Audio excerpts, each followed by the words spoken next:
Hello, everyone. Welcome back to another episode of the Coin Drop Podcast. Once again, joining me on the regular, almost getting to always. We're just about there. Tim's back, as always, more often than not. And before we jump into... Kind of most of the time. That's another good. Yep. Before we jump into it, Tim's got to plug our giveaway again. So, Tim, let's go ahead and plug that again real quick whenever you're ready. So, for those who have yet to hear it, although I've already been approached about it, the giveaway is going to be a free month of Humble Bundle on PC. I have yet to decide, although I'm leaning more towards doing so. If you win, I'm more than likely going to give you more than a single month. It's going to be a little bit more of work, meaning you're going to have to let me know when your month expires, and then I can buy you another one. But in any case, what I need you to do, if you would like to win or to enter for a chance to win this, you need to subscribe to us somewhere, anywhere. It doesn't matter. Be that on Twitch, or be it on YouTube, or be it on Spotify, or it doesn't matter. Whatever, wherever you might listen to us. Subscribe to us, and then come to the Discord and let us know that you subscribed and would like to be entered for a chance to win this free month or two. Or three of Humble Bundle.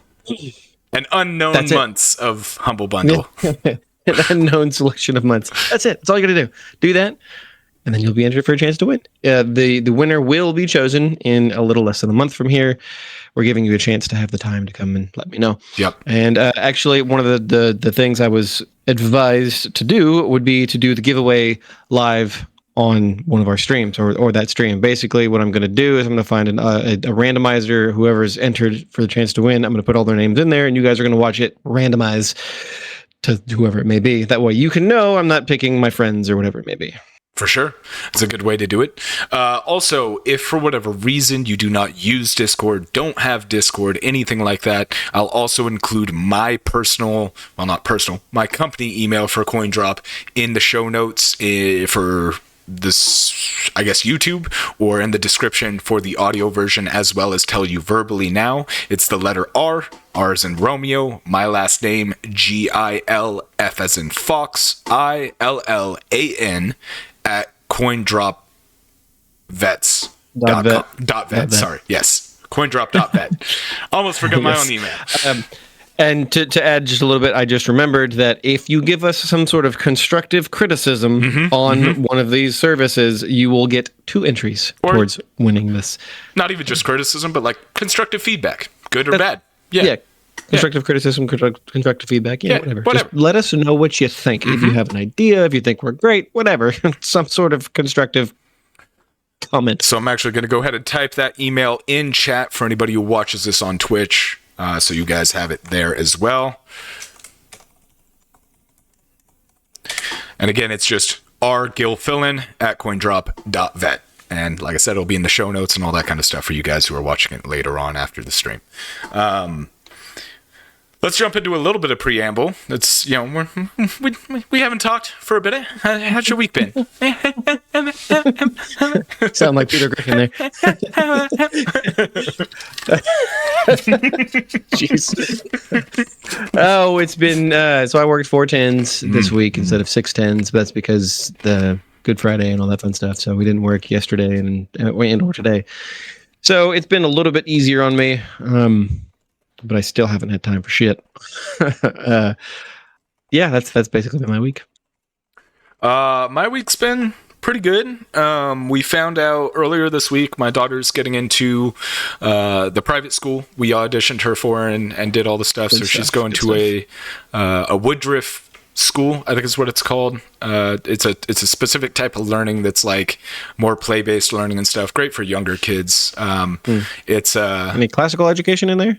Well, when they get older, yes. But like okay, good. She's still young. Yeah, she'll be 4, so she'll be in kindergarten for 2 years, and then she'll go through the grades. But like a lot of it is nature-based learning too. So like it's good stuff. They get to go outside and like really play with stuff. Yeah, they go outside regardless of temperature. So they give you like a whole list of like, this is gear we recommend because the world doesn't get warmer when you want it to. Yeah, they go outside in almost like 0 degree temperatures. So they're like, this is the gear we recommend because we don't fuck around. Like we go out and play hard.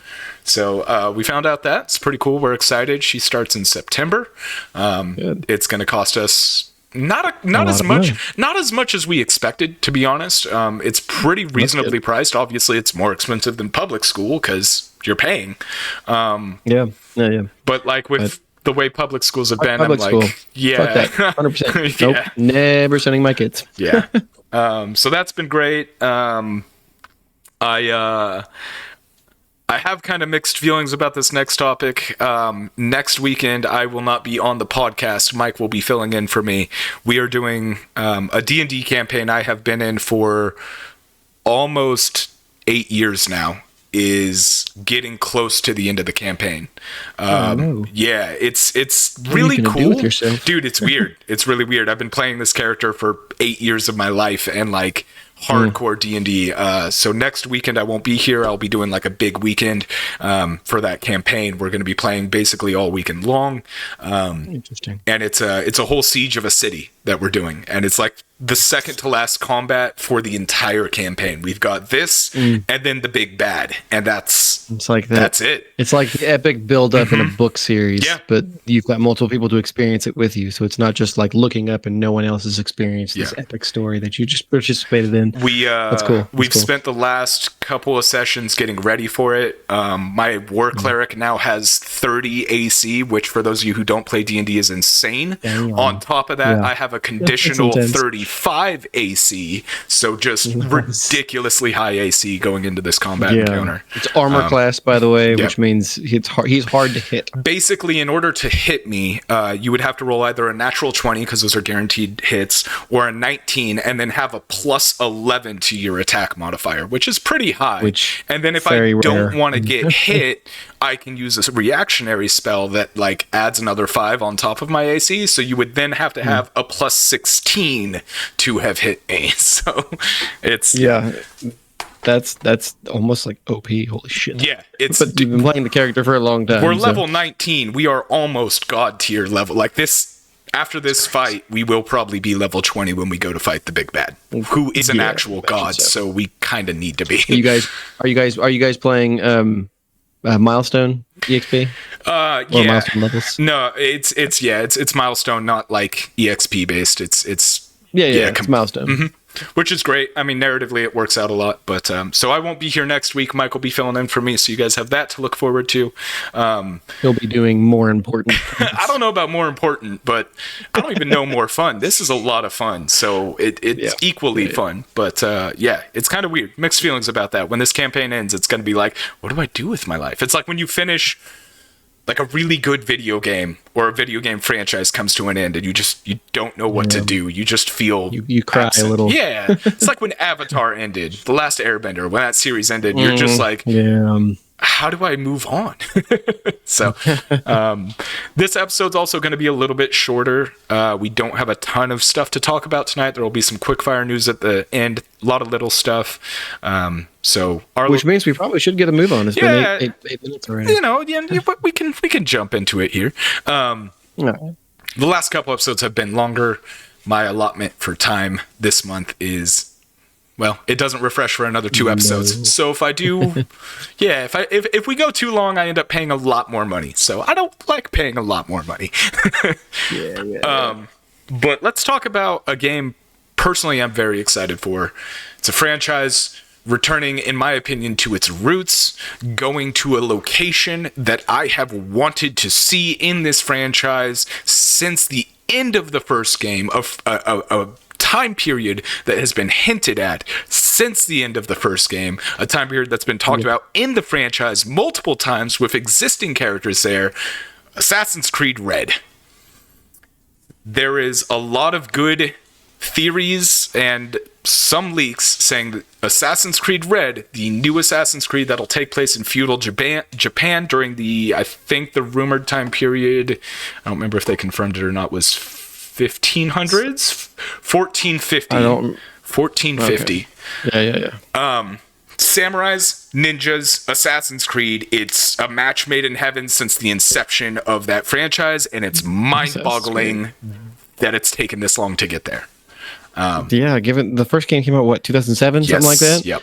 It's insane that it's been near 10 years or 20 years before they've decided to move into the Japanese era. Yep. I mean, the what's the word I'm looking for? I can't say genre, but the time period. Mm-hmm. It's already not. There's not enough video games that participate in that area. Yeah. There are plenty, but there's also not enough. If that makes sense. There's a few. And I would say there's a few. I mean, you've got or time period. So I was gonna say style, but like time period. Yeah, you've got So you got Rise of Ronin, to name the newest ones, right? Mm-hmm. Rise of Ronin, Ghost of Tsushima. Yep. You've got the Tenchu franchise, and outside of that, in the actual feudal age time period, I don't think Neo's fantasy based. It's not. Yakuza made one. Yakuza did. That was in the feudal era. Mm-hmm. Yeah. I can't remember the subtitle for it, but Yakuza made one, and it actually made it to America finally recently. It was originally released on PlayStation 3, and they brought it to America finally. But yeah, there's random ones. There's like samurai, was it Western or something like that? There's random ones here and there. Yeah, but there's not a lot. Yeah. And even less of them are stealth ninja games, which, like, again, the format of Assassin's Creed fits that perfectly. Perfectly. There's nothing better. So later, actually just a couple weeks ago, late last month by the time this goes air, end of March timeframe, there was a leak about Assassin's Creed Red from a reported tester. It seems like this game is done and ready to ship, and they are at the last stage, which is polish and bug fixes. Yep. So that's where they're supposedly at, and according to this leaker, we have some good information out of it. Maybe, if it's real. So, a couple things off the bat. There's 2 protagonists that you could or will play as. Not sure which yet. A male or a female. A male or a female. The female is a shinobi named Nao, I think. Nao? Naoi? Nao? It's almost like Naomi. Not quite. That's my understanding of how to pronounce that. And a samurai who could be or is the legendary samurai figure Yusuke, who is... Yasuke? Yasuke? Is it Yasuke? The black one? Yes. Uh-huh. Yeah, it's Yasuke. Yasuke? Okay, I thought it was Yusuke. I'm pretty sure that's correct. Pretty sure it's Yasuke. You would know better than I. Now you've got me wondering. I don't know. I'm most likely wrong. I'm white as hell when it comes to Japanese stuff, so I'm so far out of it. I'm pretty sure it's Yasuke, but maybe I'm wrong. Yasuke. Anyway, let's go with that. Legendary black samurai who is... I think there's some debate on whether or not he was real or a folk hero legend thing. I don't know what the actual reality is. Either way, really fucking cool. His legend is actually really interesting. They've made a bunch of... There's a lot of content around him. He has a Netflix anime. He was real. Yeah. So that's what I was just going to talk about. Unfortunately, the Netflix anime wasn't very good. And just an FYI, I looked it up and I was close. It's not Yasuke, it's Yasuke. Yasuke. Okay. Yep. I actually personally really liked the Netflix anime. I thought it was pretty cool, but that's just me personally. Anyways, I just thought it was confused. It felt confused, but anyways, that's just me. Sure. I mean, it was no Samurai Champloo, but like... No. Yeah. Fantasy, feudal, robots. Yeah. Confused. That's why I say confused. Yeah, definitely. But there's a lot of information that suggests that you would be playing as him, which, if so, that's a first in a lot of categories. This is a real person who is a real person you'll be playing as in Assassin's Creed. Up until this point, every single person...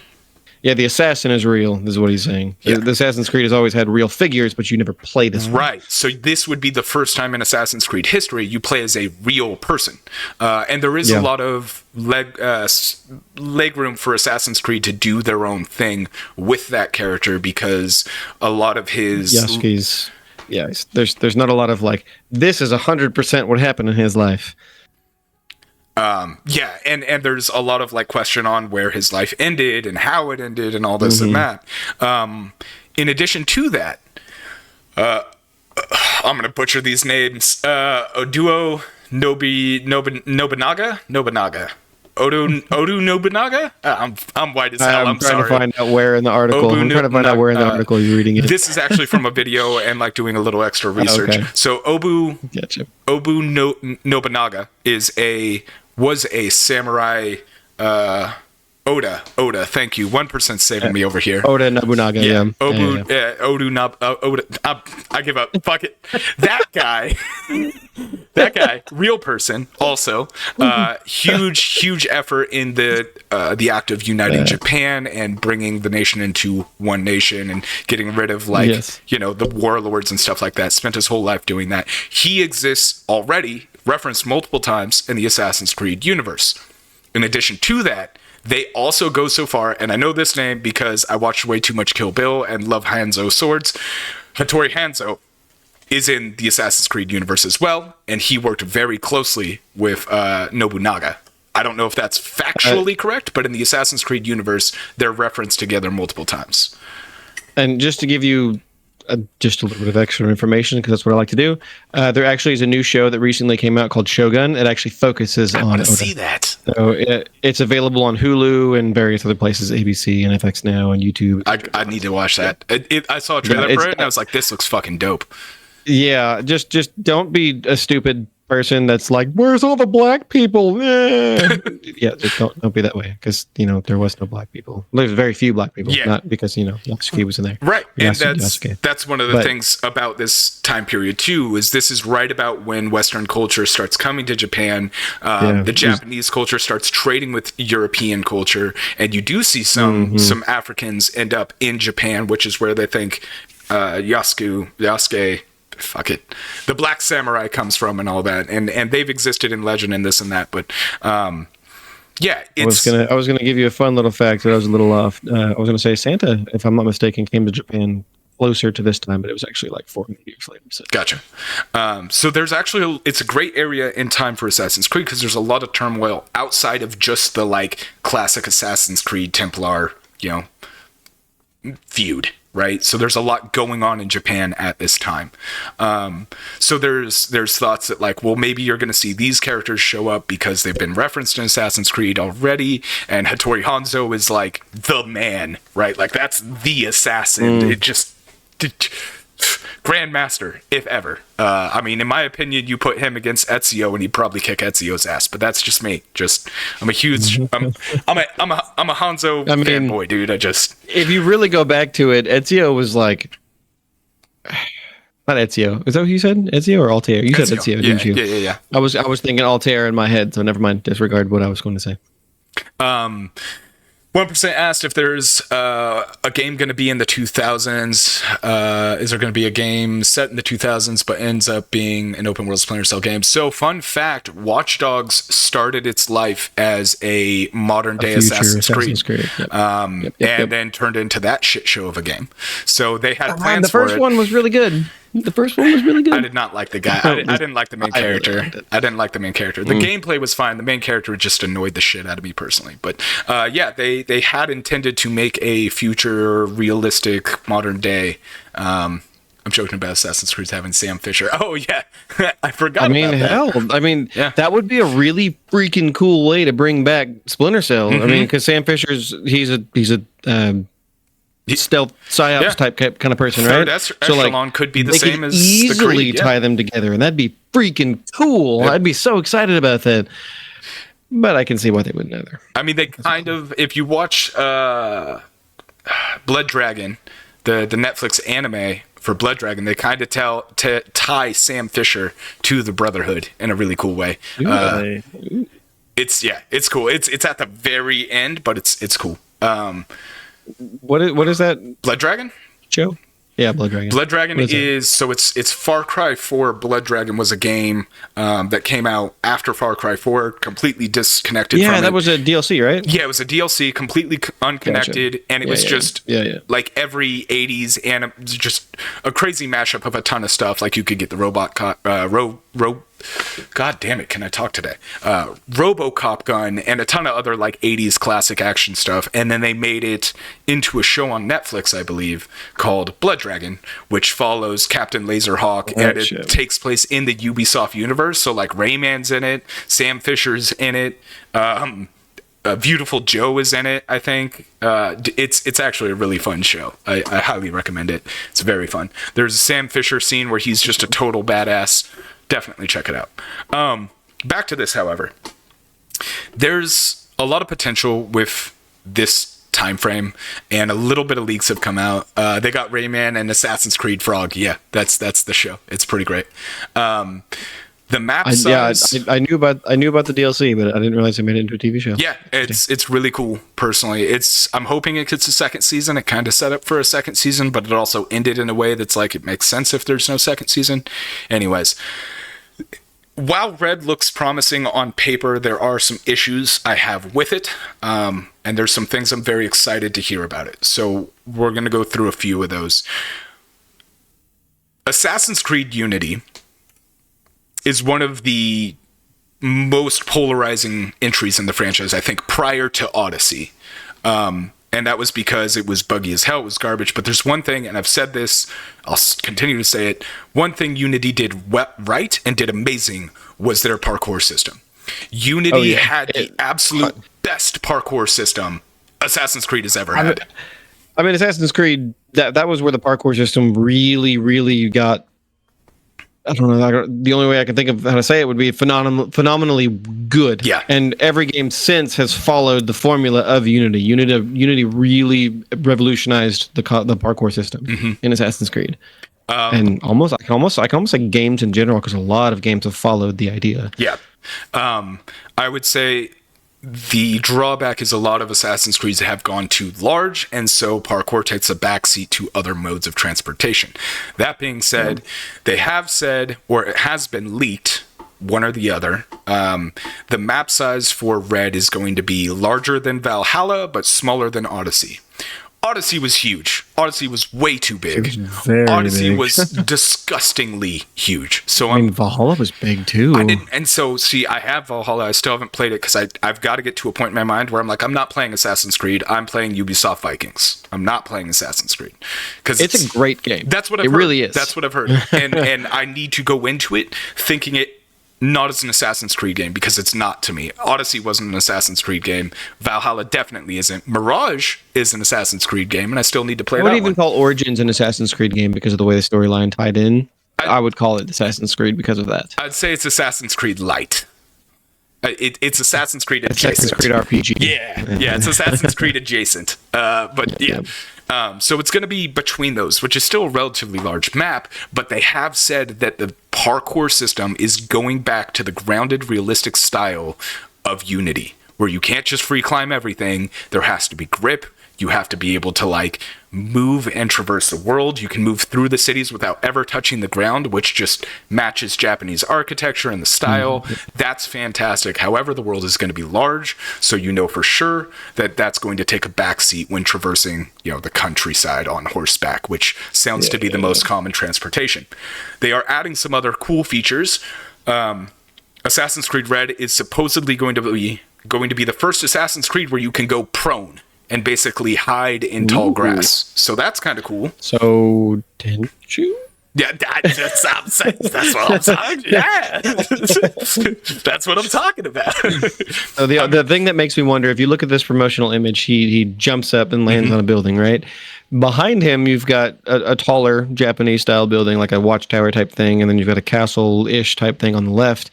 But you can also see some terrain, and then I don't know, clouds or whatever that may be in the center right behind him. Yeah. It sort of suggests that it's going to be mostly set in cities, kind of like the first game was, but also have a little bit of world traversal outside of cities. And so I hope they kind of go back. I mean, the fact that they specifically state that you'll be able to travel and never touch the ground suggests that you're almost never going to be outside of a city, at least very rarely. The understanding I had was when you're in the city, you can traverse those cities without. Yeah. So that it's still going to be. I do too, but with the world side that's being confirmed between Valhalla and Odyssey, there's no way that's just cities. Fair right? enough. Yeah. I just want to be able to be like Tenchu and hide in the rice paddies with like a reed and just duck underwater. That's what I'm hoping for. That'd be nice. So.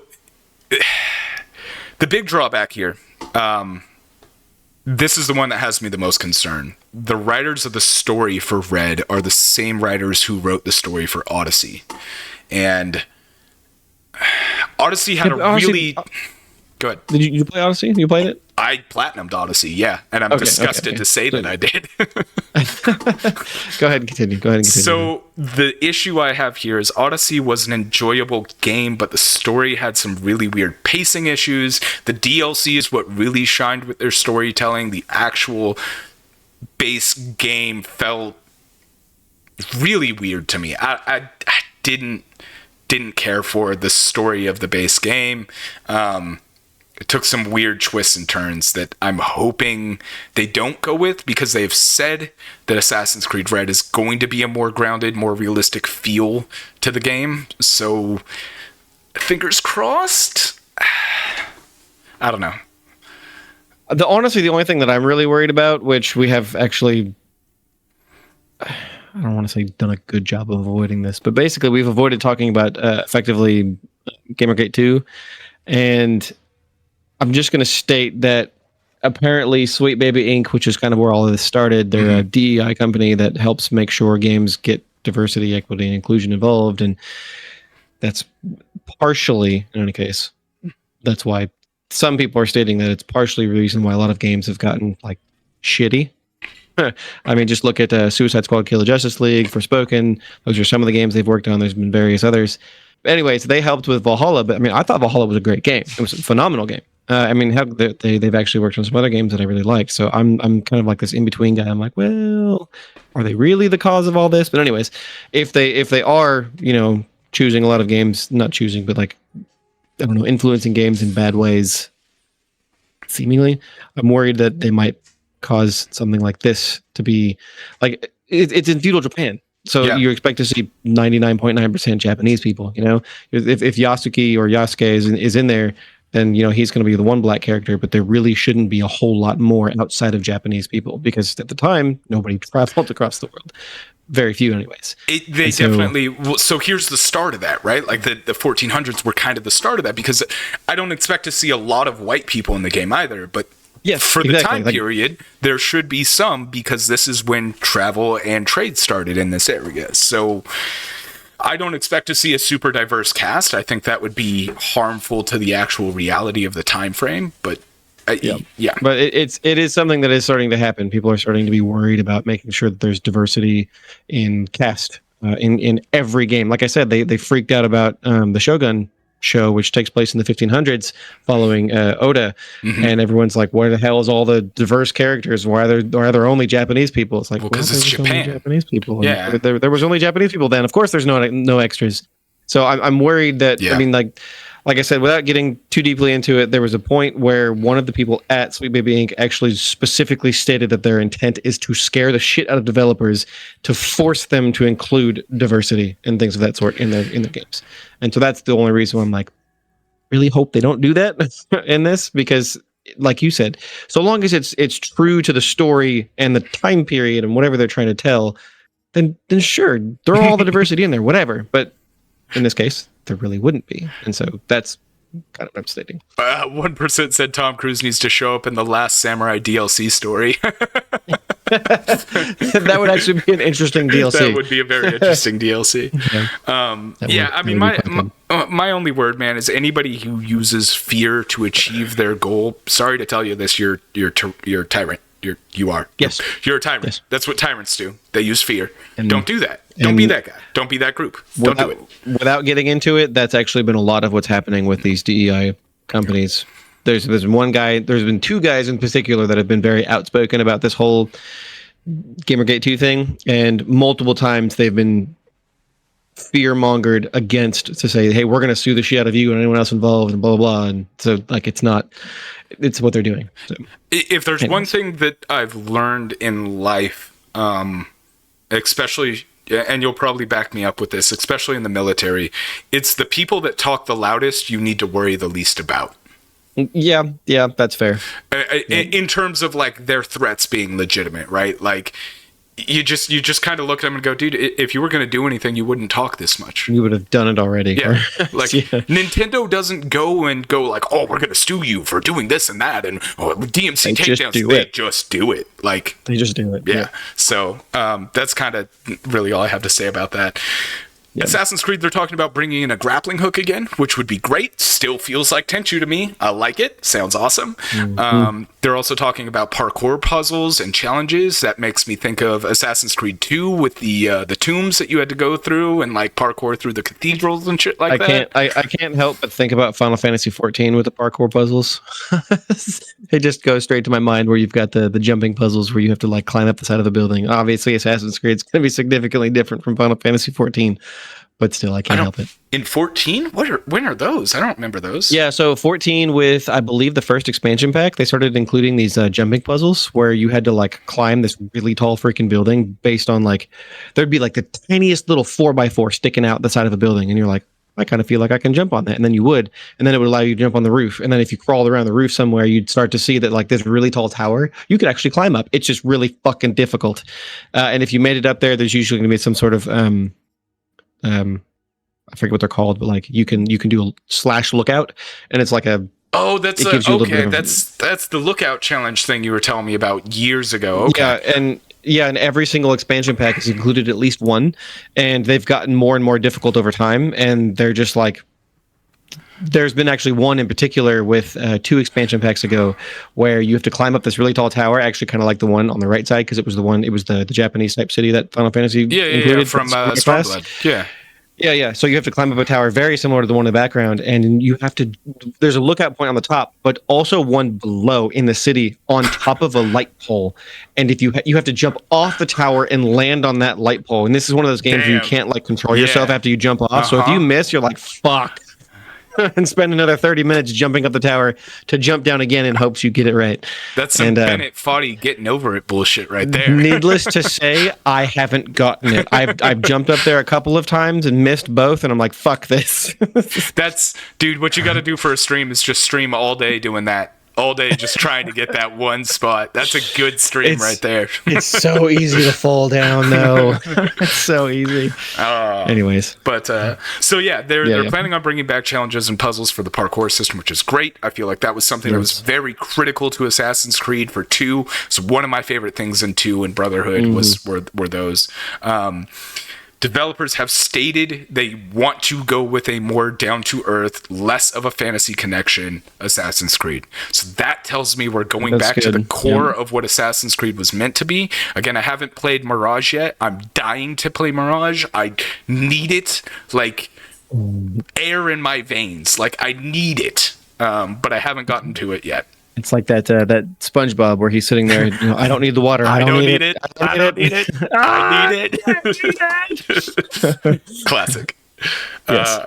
And the tester reveals that basically the devs supposedly are aiming for a fall 2024 release, which that means we still haven't gotten a confirmation, even name. This is, remember, Assassin's Creed code name. Code name. Mm-hmm. Yeah. We don't know what this game's called, and that trailer in the bottom right corner is the only bit of footage we've seen on this since 2018 when that trailer was released. So that tells me if they're releasing this year, if they're releasing fall, we are going to see something come. Did they really first announce it in 2018? Mm-hmm. Yeah, dude. Good God. Yeah, they've been working on it for a while. That seems like they way too long ago. They announced it alongside of, if not shortly before, Mirage. Because they announced this one, they announced Red, they announced Hex, and they announced Jade. Jade that was not 2018. You got your dates wrong. I'm pretty sure. Yeah, that was 2022, broski. Are you sure? I was like 2018. No. 2018 is like 6 years ago. It was not that long ago. When was this I just did a quick Google search of when it was first announced, and it said it was first announced at the Ubisoft Forward in 2022. All right, I read something that said 2018. Okay, all right. Yeah. Where I read was wrong then. Fair enough. But they did announce this. They announced Project Jade, which is a mobile Chinese Assassin's Creed, which I got into the beta and then it immediately shut down. So I don't know what the hell happened with that. That was a long time ago. And then Hex, which is supposedly looking like it's going to be a female protagonist lead, which is awesome because it's supposed to take place in Boston area near Salem during the witch trials. So that one could be very freaking cool. Yeah, that's a really great like setting. A horror element if they wanted to. Anyways. Yeah, which would be a really interesting twist on Assassin's Creed. So I'm really hopeful Summer Gamescom we'll actually see this game get a full announce, a real trailer. maybe a hands-on demo. I mean, if the game is supposed to be coming out this year, the rumors suggest, although I did read something that came out about a month ago, they said that it's going to release by this time next year, March of next year, which suggests potentially this year. And I mean, games have sort of gotten away from forcefully releasing in November. I remember when November would have like 100 big video games release. Yeah. And then it slowly started to spread out, and that spread out has gone anywhere from September to March, I guess. Yeah. So it's moved over a 6-month span now. Anyways, I can see them releasing in the end of the year simply to try and maybe hit that PlayStation 5 Pro launch, as well as whatever the new Xbox thing is going to be. I mean, it's not going to be Pro. I know that much. Yeah. That I can say confidently. But anyways. Yeah. It would be really nice to see it come out this year, simply because Mirage was such an awesome title that was a really good throwback to the originals, and this kind of feels like they're keeping along that. Mirage was a effectively low-budget title by comparison, and so if this one's going to be nearly as big as Valhalla, it sounds like it's not a low budget. Bigger than Valhalla, smaller than Odyssey. That's the size. But like near as big, which suggests a significantly larger budget title. And given the fact that Mirage was low budget and came out last year, they could have easily had a separate team working on this, over the course of however long they've been working on it, probably 4 or 5 years. And that bodes well, hopefully. Yeah, I mean, Assassin's Creed seems like they've course corrected, in my opinion, with Mirage. From everything that I've seen, it looks exactly like what I want out of an Assassin's Creed game, exactly what I fell in love with the franchise for in the first place.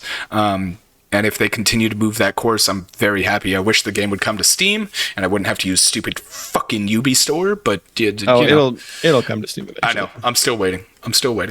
But that's Assassin's Creed Red, and hopefully we get some more information soon. But speaking of another game that I'm hoping for more information on soon, moderate segue.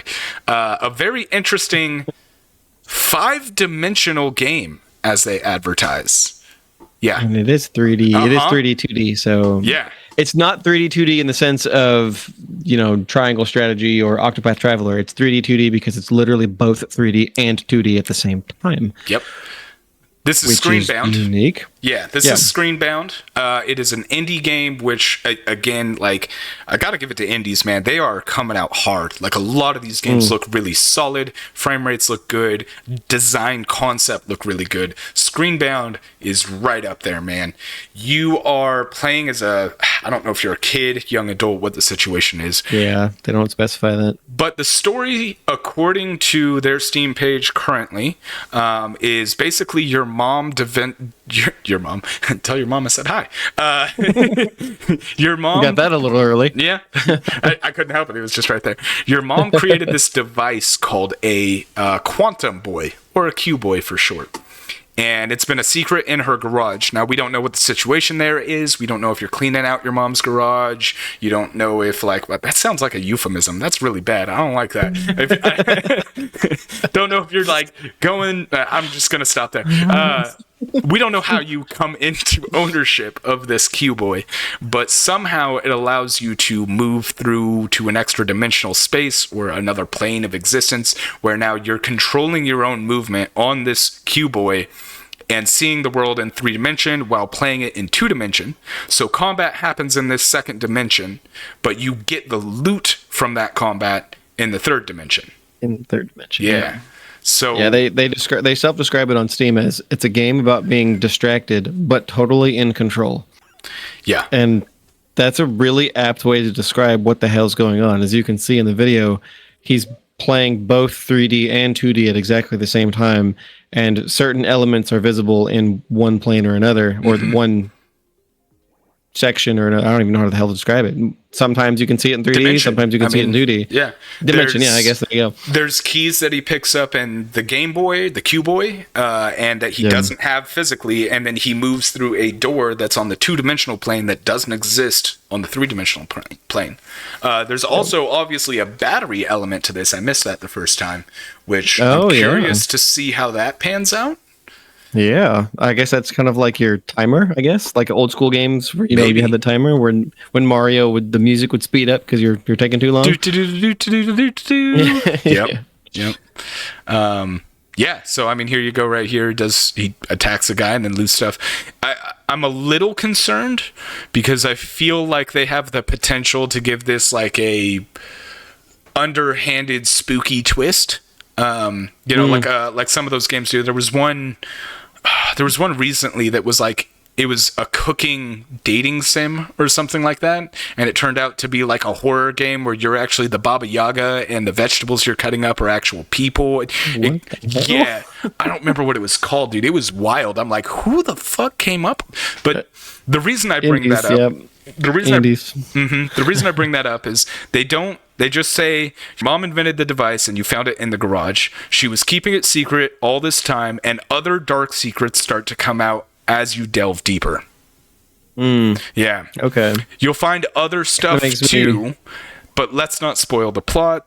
Here's the thing that's really cool. This last sentence, I was like, that's really interesting. ScreenBound will also include a level editor in a traditional 2D style. However, it automatically generates the 3D environment off of what you build in 2D. You don't build the 3D environment. So that's kind of cool. Huh. Yeah. So it has to take some logic into play, some AI. Like this is an AI based game, because there's no way that it's going to take your 2D world and know what you meant and turn it to 3D without it being super basic. Like, when you see those old school Mario in 3D that someone did, where it's just like a straight line and it's, Mario 2D but in 3D.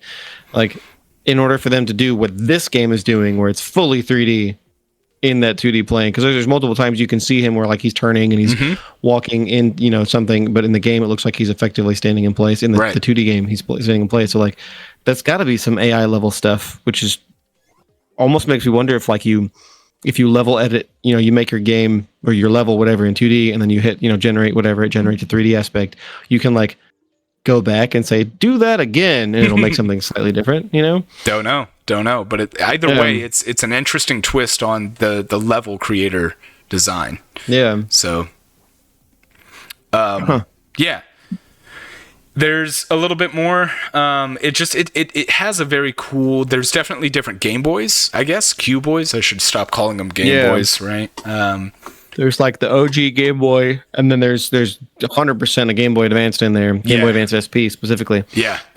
One of the screenshots on their Steam store is like straight up, it looks like the old GBA SP, and it's very cool. Yeah. So that makes me wonder, are these upgraded models that do different things? Are they simply just skins that you can use to like look different? Is there a reason to change them? It's interesting. So I don't know, but yeah, I'm really interested. It teases there might be more stuff hidden in other than just this Q Boy, and there's like so many different ways. I almost feel like there's going to be a twist in there somewhere. Yeah, it kind of feels like, based on what they said, is it feels like there's some kind of twist. Other darker stuff, you know what I mean? Like what does that mean? Other dark secrets. Yeah, how does that tie in? So I just don't want it to be another indie horror game where it turns out some dead child's soul is trapped in this device, and like every other indie horror game since FNAF came out, because that's just been the thing. Like, you want to talk about stagnation of a genre, indie horror is always just a dead kid put inside of something. It's a little annoying, in my opinion. Yeah, so maybe that's the reason why I don't care for Five Nights at Freddy's. But I mean, they were, to be fair to them, like Assassin's Creed, they were the first to do it. It was like huge. It was new. It was unique. It was different. But since then, everything in the indie horror genre has been just ultimately like, take dead kid, insert into X story. You meant Five Nights at Freddy's, right? Because you said FNAF. Assassin's Creed, and I was like, wait, like Assassin's Creed. So Assassin's Creed was like the first, like, free climbing that Assassin's Creed did was new and unique. They were the first to do so. Like Assassin's Creed, I guess I didn't finish that thought. I had a little drinks. Yeah. It's fine. They just threw me off a little bit. It's all good. So just the way Assassin's Creed was new and unique with how it did its free climbing aspect. No game before it had done anything like that. FNAF was new and unique for doing its like dead kids inside of these animatronic suit skeleton things. Yeah. That franchise is blown up too. Jeez. Yeah. Good for him. I mean, Scott Cawthon failed a lot before he got there. So good for him. He literally, it was his last game. It was his last attempt. I was watching something on him, and like Final Fantasy. Kind of like Assassin's Creed now, yeah. Or Assassin's Creed, yeah. This is being developed by Crescent Games and those Crescent Moon Games. Thank you. And those dang games. I don't know what the developers don't really know. I don't know them either. Those dang games. This is their first game. Crescent Moon Games has released 3 before this, 4 before this. The Courier. I think it was more like 6 or 7. Well, there was a demo for one of them. So there's one that's coming soon. There's this one which is waiting to be announced. So they've released 4 games prior to this. A game called Morphite, which looks like a artistic FPS sci-fi shooter. The Deer God, which looks like a pixel art side scroller platform adventure indie game, has mixed reviews. Morphite has mostly good reviews. Raven Sword Shadowlands is another one they've released, which is an RPG action adventure indie open world game. Looks graphically, I would say, on par with maybe Oblivion, that kind of style. And then Deathcron, action adventure arcade platformer that looks old school Mega Man style graphics. And that's kind of their claim to fame. So their other games, not great on reviews, but this game looks interesting. So hopefully, hopefully it works out for them. Yeah, I mean, the game definitely looks really unique, and that alone, like just watching the trailer, it's like, that feels like a brain buster. Actually, I was looking at the comment section on Reddit. We're doing really good with the talking thing tonight. We are. We're doing great. And someone, I can't remember the guy's name, Steve Buscemi, I think maybe. But anyways, someone was like 30 minutes after playing this game, and it's the Steve Buscemi image where his eyes are looking in other directions. Oh, fuck. I love Mr. Deeds. It's one of Adam Sandler's best movies. Yes. Deeds? I thought we were watching Scooby-Doo. Yeah, classic. Love Steve Buscemi. Quite. You know what I just thought about playing this game, which would really fuck my brain up? Get this game. Oh, yeah? If it has Steam Deck compatibility, play it on Steam Deck. That would, yeah. Jeez. You're playing. Wow. That would definitely make you, Steve Buscemi, look in two different directions. Playing a handheld game on a handheld that's about playing a handheld. I'm a dude playing a dude. Another dude. Yep. Another great movie. In a video game. In a video game. Yes. But yeah, geez. Okay. We got some rapid fire news we can close out with. Those are kind of our main big topics. So let's hit some quick fire stuff for everybody. Yeah, so it's been a little bit longer than we had anticipated, so we're probably not really going to touch on any of these. I'm just going to give you some quick rapid-fire news of the week. First off, the PC version of Final Fantasy 16, which unfortunately still doesn't have a date, has been confirmed to have over 100 FPS, assuming your PC can support it. Hell yeah. Ultra-wide support, as well as, of course, mouse and keyboard. So it's going to have 4K support, all that fun stuff. So basically, it's going to be significantly better than the PS5 version if your PC can support it. Next on the list is PlayStation VR 2 is getting official by PlayStation PC support. However, there is no driver for it yet made by Sony, but there has been an update to the piece of hardware. The only real caveat to this, which is kind of unfortunate because it's a pretty big catch, is you need to have a very specific 12-volt connector, i.e. adapter, and most PCs don't have this. So you will likely have to buy whatever this adapter may be if you want to play your PSVR 2 on PC. Either way, it's a small adapter, and that'll allow you to play PSVR games or PlayStation 2. Sorry. Play PC VR games on your PSVR 2. You got it. Yeah. We've both been drinking, man. It's, yeah. Yes.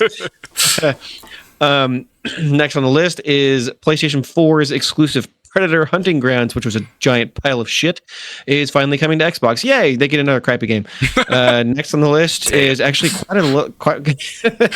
Somebody cast Ray of Frost. Microsoft just got burned hard.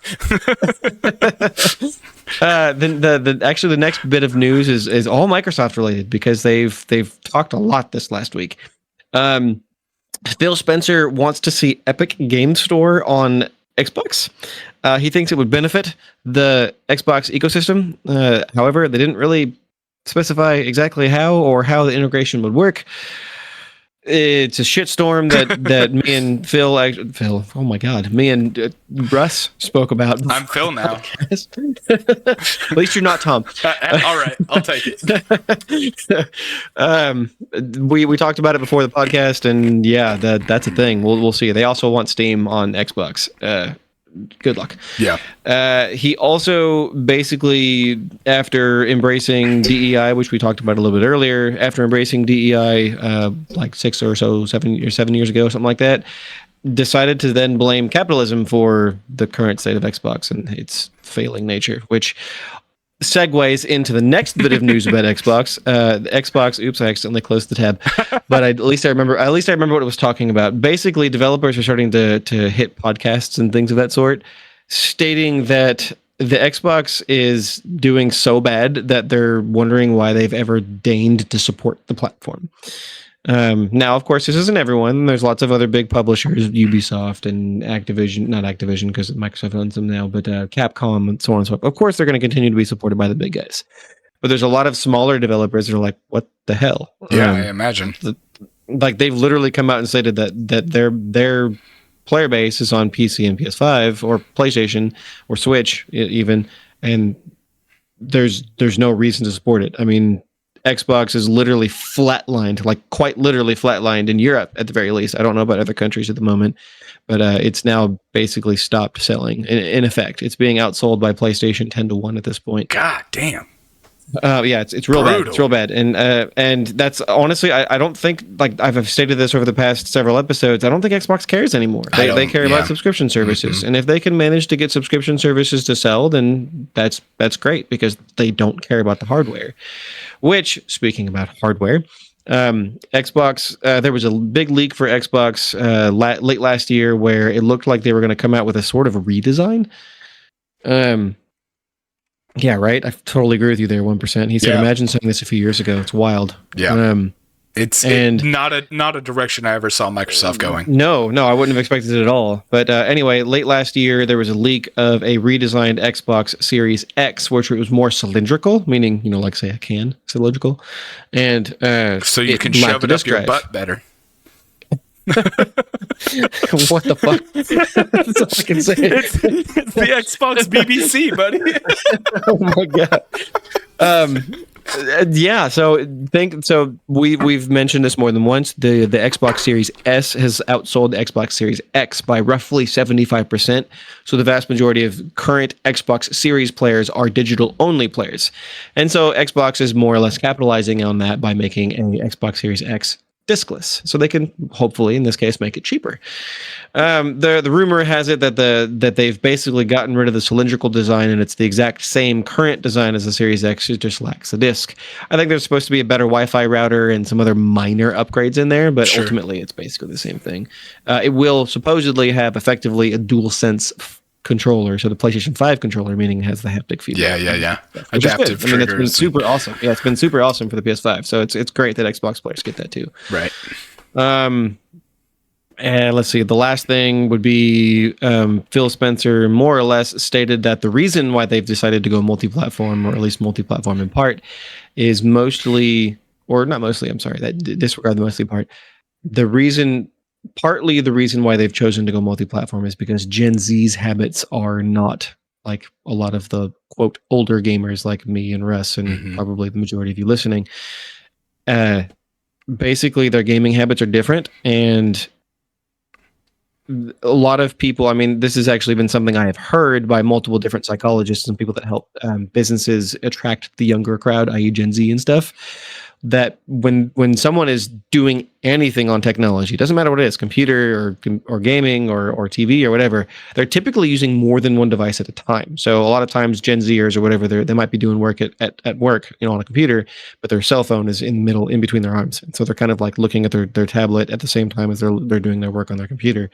And same thing while watching TV or whatever. So Xbox is kind of trying to capitalize on that by allowing their games to be everywhere, which is why they've stated multiple times they don't care about their hardware anymore. They want people to play their games. Doesn't matter where it's at, because ultimately that saves them money, because then people can just buy their games. They can save money on hardware and R&D and all those other things, and they can just make their games available everywhere, make games on or make money on software and spend less money, hopefully, ultimately. And they're effectively Sega, but they have a leg up over Sega. Sega didn't have a whole lot the way they did. They were smart, and they bought a whole bunch of developers and publishers and say, look at all these games we own. And so they can then disperse them between the different current console manufacturers, and therefore they can stay relevant. I mean, Sega is still relevant, don't get me wrong, but they're still like kind of relevant. Like they're kind of off in the distance, but like we know them, but they're not really all that big. Microsoft, they're going to stay big because of all of the franchises they own now. Yeah, they're not going to go away. And their own IPs that they made, like Halo's never going away. So no, exactly. It's just weird to see them go like, "Hey, we should take a page out of Sega's book." Like nobody's ever said that. No one's ever said what? No. So it's. I don't know. I still think it's ultimately like extremely unfortunate. I really, really don't want them to get the hop out of the console game, but I don't see any other recourse for them. Yeah. There's practically no way for them to combat. I mean, so someone actually at school told me the other day, he kind of expects them to come out with a handheld, kind of like a Steam Deck or an Asus ROG or something like that. The Ally, sure. I mean, yeah. I can see that being the case, but it would not be a hardware by them. It would be like effectively a Game Pass or whatever machine, but made, say, by Asus or something like that. They're going to partner with this other company, but they themselves aren't going to worry about the hardware. They're just going to let someone else do it. Their name's going to be behind it, and again, money and stuff like that. They're going to help with, but I don't see them. I don't see them making a handheld in hopes that it's going to get, combat Nintendo. Every time anyone's made a handheld other than, say, Steam Deck to combat but to combat Nintendo's handheld dominance, they've kind of failed. It's a little bit different now when you consider Steam Deck and Asus ROG, but they're also like different enough for Nintendo still doing really well in that regard. So I don't know. It's kind of interesting to think. That's kind of why I almost worry about the Switch 2, is that now that there's so much competition in the PC handheld side. Yeah. I don't know. It'll be interesting to see if Microsoft decides to hop in on that bandwagon of success of PC hardware. Yeah, I mean, it's worth saying too that Steam tried it multiple times and failed. And they tried their OS. They tried literally their OS. They tried like a console, quote unquote, and they finally got it right with the handheld. And I don't know, man. Microsoft might be able to do something, but they're not going to do it any better than the ROG Ally. I mean, maybe, but I don't know. But Microsoft being where it's at now hurts a lot. Yeah, it really does. It's weird to see that, like, I played some Helldivers with a group of friends a few weeks back, and it was simultaneously great and also heartbreaking, because it felt like playing Halo with the boys again, right? Like it was the same group I used to play Halo matchmaking with. It was those guys. It was that team. It was having those fun times. This is for you, 1%. This is the Steam Deck. Yep. Don't forget it. It's not okay. It's actually pretty good. It's surprisingly good. But it was heartbreaking, because it was one of those things that's like, man, like that era of technology was so different than where we're at now. Yeah. I don't know. It was nostalgic, I guess is the best way I could say it. That's kind of one of the ways I've been describing Helldivers to people is it's that PlayStation 2 or Xbox era of just pure fun. Yeah. It's joy in a video game, and I haven't had that level of just pure fun in a really, really, really long time. Mm-hmm. Yeah, and that's what Helldivers somehow managed to capture, and I'm really hoping games start to move towards that. I think that level. I think they will. So I think with that, we are going to wrap tonight. Looking forward to the future, hoping for more nostalgic, great games like ScreenBound, which just feels like a Game Boy game inside of a game.